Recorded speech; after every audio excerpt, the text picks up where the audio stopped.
అట్లా బతికిన దాని ముందరికొచ్చి, "అమ్మా నేను చచ్చిపోతా, నేను బతకా, నేను ఎందుకు బతకాలంటే" ఏ కన్న తల్లన్నా తట్టుకుంటదా?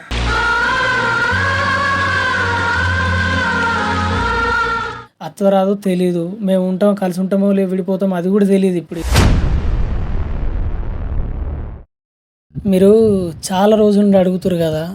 రజిత ఎటు పోయింది? పిల్లలు ఎటు పోయిర్రు? కుమారస్వామి ఎటు పోయిండు? అని చాలా అంటే చాలా మంది అడుగుతుర్రు.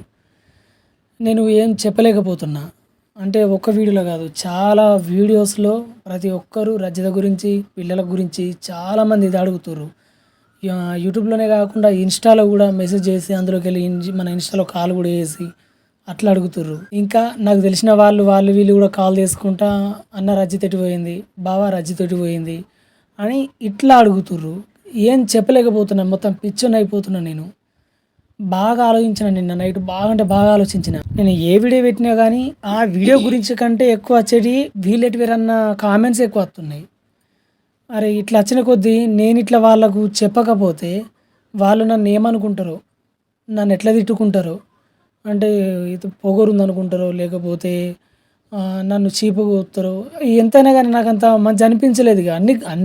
ఒకటి, రెండయితే పట్టించుకపోతుంటాయి. మొత్తం ఏ కామెంట్లు చూసినా అవే. ప్రతి వీడియోస్‌లో అవే, ఏ షార్ట్‌లో అవే, ఏ ఇన్‌స్టాలో అవే, మొత్తం ఇవే వస్తున్నాయి. ఇగ అందుకే మీ ముందుకొచ్చయితే చెప్తున్నా ఇప్పుడు నేను. రజిత అయితే ఇంట్లోకెళ్ళి వెళ్ళిపోయింది.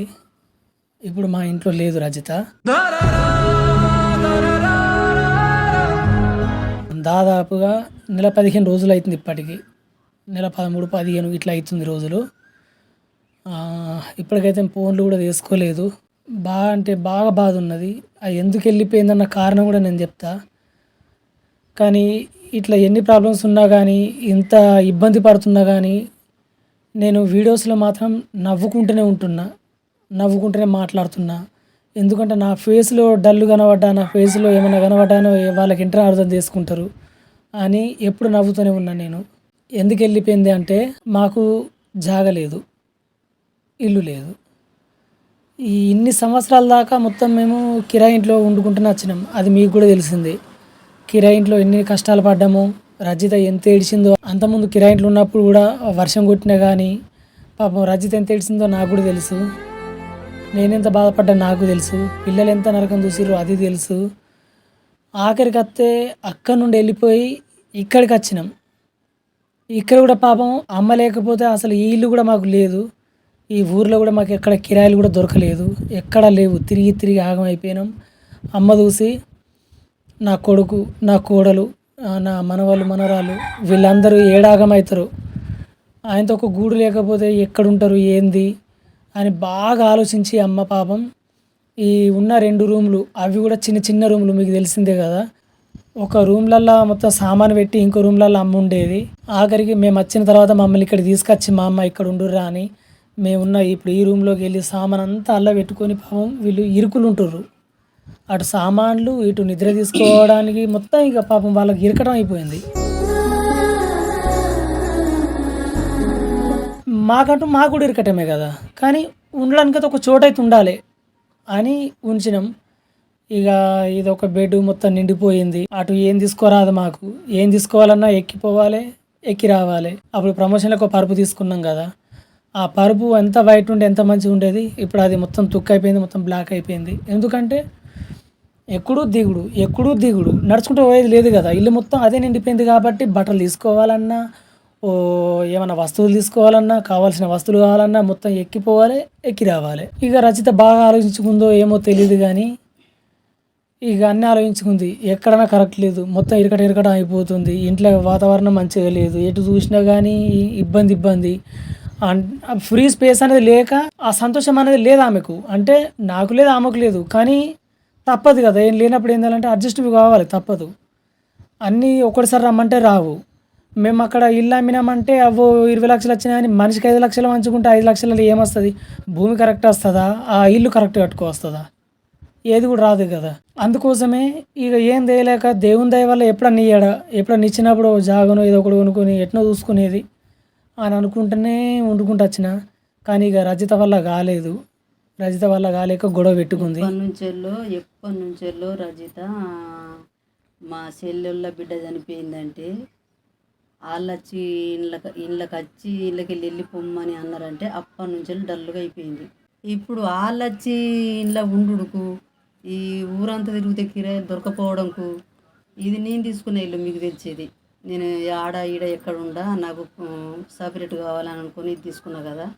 ఈ ఇండ్లు ఎంత ఉన్నాయంటే ఒక బెడ్కు మొత్తం ఇక ఇల్లంతా లేవల్ అయిపోతుంది. ఇక సామాన్లు పెట్టుకోవడానికైనా కానీ ఏదైనా ఆడుకోవడానికి కానీ అటు పోరాదు ఇటు పోరాదు ఇరకటం.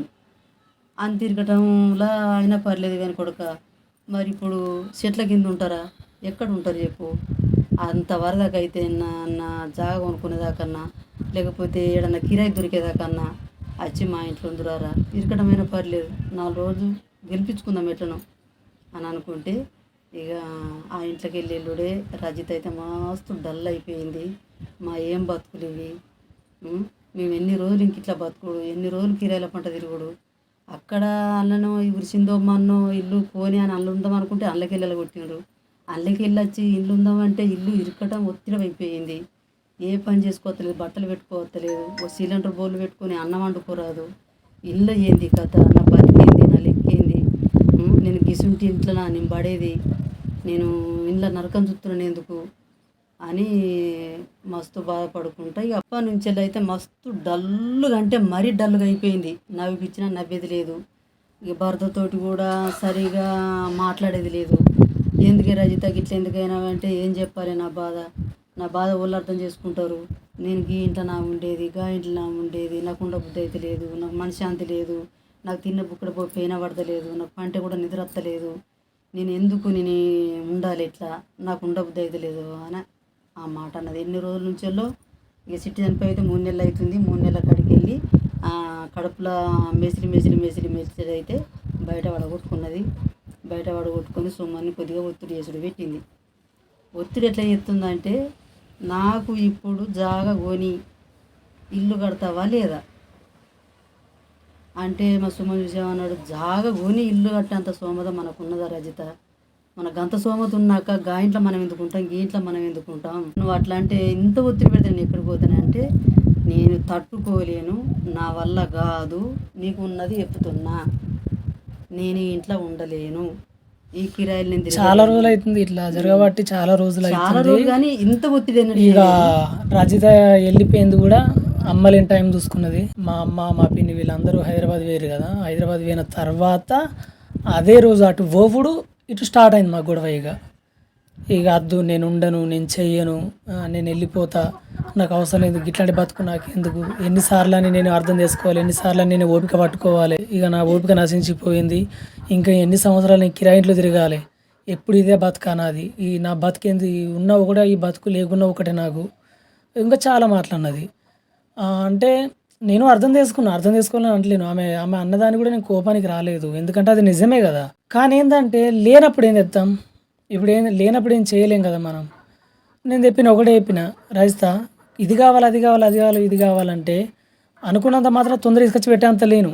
ఒకవేళ అప్పులు తీసుకోవచ్చు, ఇచ్చేవాళ్ళు కూడా ఉంటారు అప్పులు, కానీ వడ్డీలు కట్టలేక రావాలి. ఇప్పటికే నా చిన్నప్పటి నుండి నాకు వడ్డ అప్పు, మా నాన్న వేసిన అప్పే కట్టుకోలేక అప్పులకు అప్పు మిత్తి కట్టుకుని వచ్చి నరకం చూసిన. అల్లకెళ్ళి బయటపడి ఉన్న దాంట్లో కొంచెం తృప్తిగా ఉంటున్నాం. ఒక ఇంట్లో కిరాయిలు మన ఏదో ఒకటి కానీ కడుపు నిండా కొంచెం ఉంటున్నాం అంతే. ఇక కానీ ఇప్పుడు మళ్ళీ జాగోను ఇల్లు అంటే ఇప్పుడు మళ్ళీ అప్పు తీస్తే అప్పు మళ్ళీ ఎత్తే ఇదంతా అప్పులు లేరలేక మళ్ళీ ఆ జాగోని కట్టిన ఇల్లు కూడా మళ్ళీ అమ్మాల్సిందే అని చెప్పినా అని కూడా నువ్వేం తెస్తావో నాకు తెలియదు. నాకు జాగోని ఇల్లు కట్టేదాకా నేను రాను, నేను పోతున్నా అన్నది. చెప్పిన ఇంట్లో బతిమలు అన్న ఇల్లే. ఆఖరికి వస్తే 2 పిల్లల్ని పట్టుకున్నది, వెళ్ళిపోయింది. ఏం చేస్తాం, ఏం చేయలేము ఇక అని అనుకున్నా. సైలెంట్ ఉన్నా, నిద్ర పట్టులు లేదు, మొత్తం ఒక పిచ్చొన్న అయిపోతున్నా. రాత్రి నేను ఎప్పుడు కానీ 9 అయిందంటే పక్క నిద్ర పోతాను. మొబైల్ చూడడం అట్లా ఇట్లా ఏముండను. 9 అయిందంటే పడుకున్నాను. అది ఎప్పుడో ఒకసారి ఎడిటింగ్ ఉంటేనే కొంచెం లేట్ అవుతుంది కావచ్చు, కానీ 9 అయిందంటే పడుకుంటా. అలాంటిది ఇప్పుడు 11, 12 అవుతున్నా కానీ కూడా నిద్ర వస్తలేదు నాకు. మొత్తం ఆగమం అయిపోడు, టెన్షన్స్, ప్రతి ఒక్కటి జ్ఞాపకం వచ్చుడు. ఎట్లా కొనాలి జాగా, భూమి, ఈ భూమి ఎప్పుడు కొనాలి, నేను ఎప్పుడు ఇల్లు కట్టు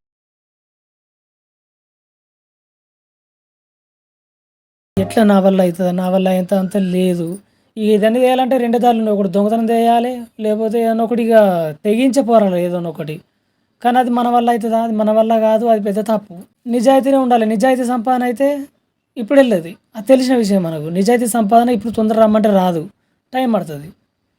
అందుకే ఆలోచించిన ఇక నేను ఆమెతో కూడా ఏం చెప్పలేకపోయినా. ఈడున్నప్పుడే ఏం లేదు, ఫోన్లు ఎత్తింటుందా అని ఫోన్లు వేసులు బంద్ చేసిన. నేను కూడా ఫోన్లు చేసినా ఏం లాభం లేదు. చెప్పి కూడా నేను ఏం తెప్పమంటావు, కడతరా అనన్నా, లేకపోతే కొంటరా అనన్నా ఏమంటారు కదా. కొంతమందికి ఏం చెప్తున్నా తెలుసా, తెలిసిన వాళ్ళకు కానీ ఇప్పుడు ఇన్స్టాల ద్వారా వాళ్ళు పరిచయమానాలు ఉంటారు కదా, మస్తు సార్లు అడిగాడు. ఒకటి ఏం చెప్తున్నా తెలుసా, వాళ్ళ ఇంట్లో ఇట్లా వాళ్ళ ఫ్యామిలీ కొంచెం హెల్త్ బాగాలేదు, దానికోసం పోయింది అన్న. ఒక్కసారి అబద్ధం అన్న, 2 సార్లు అబద్ధం అన్న, 3 సార్లు అబద్ధం అన్న.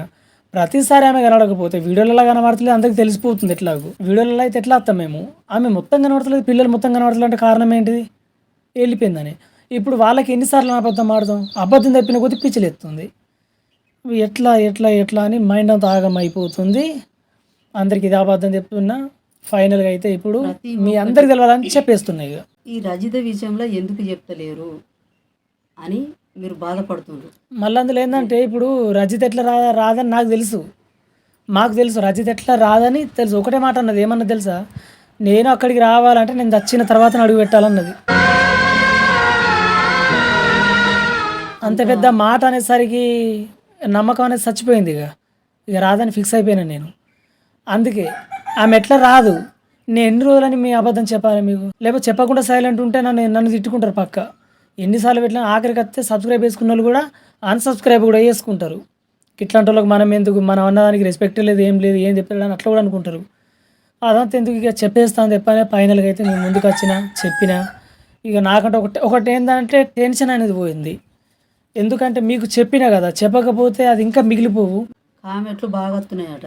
ఆ కామెంట్ల గురించి నాకు చదవత్తా పాడా, నేను చదువుకుంటా నాకు తెలియదు, వాళ్ళు చెప్తేనే నాకు తెలుస్తుంది.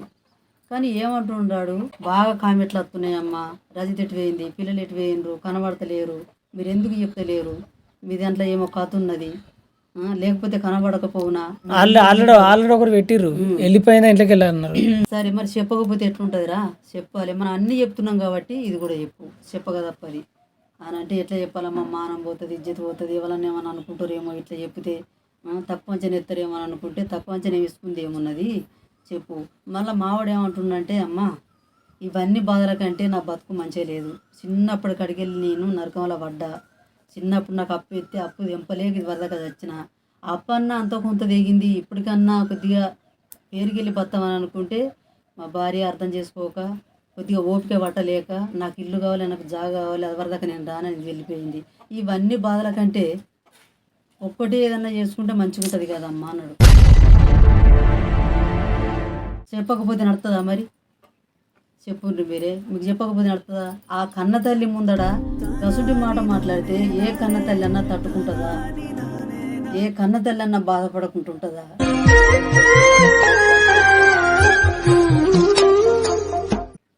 అసలు నేను పుట్టిందే వాళ్ళ గురించి అనుకో, నేను బతికిందే వాళ్ళ గురించి అనుకో.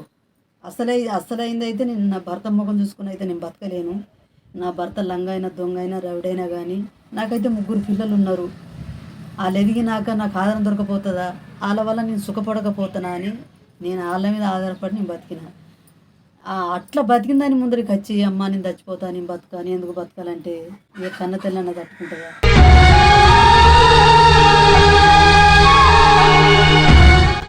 చెప్పురు మీరే. మరి ఆ కోడలన్నా పోని అడ్జస్ట్ చేసుకోలే కదా, దొరికినాడు దొరుకుతుంది, వచ్చినాడే వస్తుంది, అప్పటి వరకు చూసుకుందాం. ఒక్కొల్ల తలరాతల ఇండ్లు ఉంటాయి, ఒకళ్ళ తలరాతల గుడిసెలు ఉంటాయి. ఏం చేద్దాం, భర్త అయితే మంచిగా దొరికిండు కదా, నా భర్త అయితే నాకు బంగారం, చాలు ఎన్నున్నా ఒకటి అని అర్థం చేసుకోకపోయా రజిత.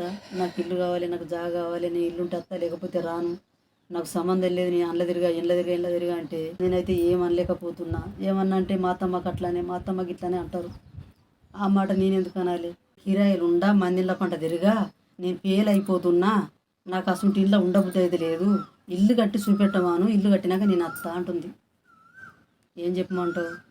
నేను చెప్పిన ఆయన చేతిలో లేదు, ఆడి చెప్పిన ఆయన చేతిలో లేదు, ఇంకా నలుగురితో చెప్పినా ఈయన చేతిలో లేదు.